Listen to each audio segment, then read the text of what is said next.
who just a few months before had articulated his own support for marriage equality, stood on the steps of the Capitol immediately after taking the oath of office for the second time and articulated that LGBT rights are part of the long and continuing struggle for equality, freedom, and fairness in America. We, the people, declare today that the most evident of truths, that all of us are created equal, is the star that guides us still, just as it guided our forebears through Seneca Falls and Selma and Stonewall. So here in Nerdland with us to mark this moment in the struggle is California Congresswoman and senior Democratic whip Barbara Lee, alongside the great Kenji Yoshino, constitutional law professor at New York University Law School, Lisa Dugan, who is professor of social and cultural analysis at New York University and contributor to The Nation, and Darlene Nipper, deputy executive director of the National Gay and Lesbian Task Force. Thank you all so much for being here. So where are we in this moment? What is this moment, Darlene? Oh, it's an incredible moment. I think, as you said, is a watershed moment for our country. I mean, the fact that the highest court in the land is looking at an issue that is about our rights, for me, it seems as though we have come to this point where we recognize that this is the civil rights issue of our time, if you will, and it's so critically important.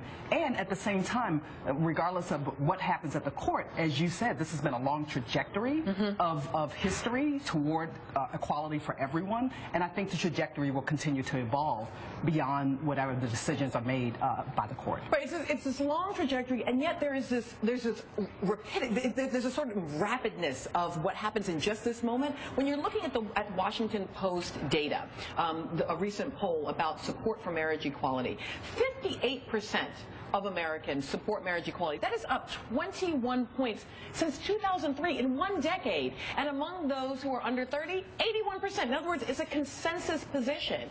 And yet, Kenji, when I looked at the New York Times this morning, there was a piece suggesting that the court may be too far out in front, that this is like the Roe v. Wade moment, that maybe, in fact, they should rule as narrowly as possible. But it feels to me like, in fact, Americans are in front of the policy at this point. Yes. So I actually think that there's some truth in both. If you actually do a state count, which is often how the Supreme Court analyzes these issues, there are currently 9 states plus the District of Columbia that permit same-sex marriage, and so 41 states ban it. At the time when Loving versus Virginia was decided in 1967, only 16 states banned interracial marriage. It's 41 with same-sex marriage now. So from that perspective, you can see the court as being way ahead of public opinion if you do a sort of nose count of the states. But it's not necessarily obvious that that's the way in which the Supreme Court should be analyzing public consensus. You know, there's a separate question whether or not the Supreme Court should be impermeable to public consensus at all and just sort of say, we're going to do what's right, let the skies fall. But assuming that we know that the court is a political institution, at least to some extent, we could also say, well, if you look at the polling, 90% of people in the year that Loving versus Virginia was decided were still opposed to interracial marriage. And so if you actually look at the data, the kind of statistical polling as opposed to the state count, then you get a very, very different picture. So whether the court is ahead or behind really depends on what metrics you're using to gauge public opinion. Congresswoman Lee, I think part of what's always been surprising to me, and part about this question about being out in front and how quickly the movement is happening or not, is that California is at the center of this, particularly around the Proposition 8. California constantly feels like that great blue beacon on the West Coast, and yet in 2008 there was this decision on the one hand to choose President Obama and then to also choose Proposition 8. How do we understand that? Oftentimes, of course, California is way out front on so many issues related to equality and social change. But when you look at also some of the contradictions, when you look at, for instance, Proposition 209, which ended affirmative action in California. I mean, California, we said, you know, African Americans, Latinos, Asian Pacific Americans now do not have equal opportunity to go to state universities and in state employment and state contracting. And so those contradictions are still there. But one thing about California is we fight it out. We debate it and we put the issues up front, and so that we can really come to some resolve. And I just have to, in listening to your introduction, remind us of Dr. King's statement when he said the arc of the moral universe is long, but it bends towards justice. And on California, we recognize that, and we're going to fight it out until justice is done for everyone. It's interesting that both you you and Darlene both have used the language of civil rights and a kind of discourse of civil rights, and it was part of what I did when my dad was signing The Struggle Continues. He was talking quite specifically about African-American civil rights and I think also questions of poverty. But the notion of defining LGBT movements as civil rights movements has also bumped up against a lot of anxiety, stress, and irritation by people who are in racial civil rights movements who feel like this is in fact the wrong way to discuss and think about it.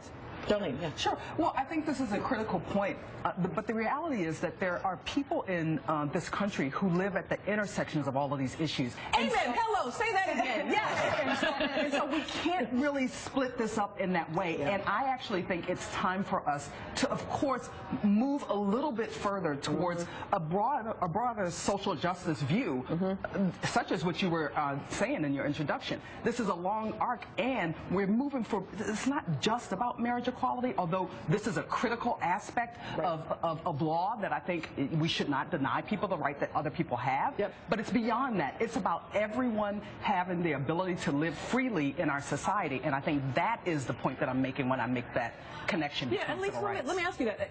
How much beyond marriage is this? I mean, marriage is one part of it, but it's only one part of it. Yeah, I think as we've learned from the history of civil rights and women's rights, that substantive equality does not necessarily follow directly on the heels of civil rights achievements. So you get Brown v. Board, but you don't necessarily get desegregated schools. Quite the opposite. Right, yeah. Exactly, quite the opposite. So the focus on the legal right, while totally understandable, because equal rights under the law seems like a basic starting point for any kind of egalitarian politics.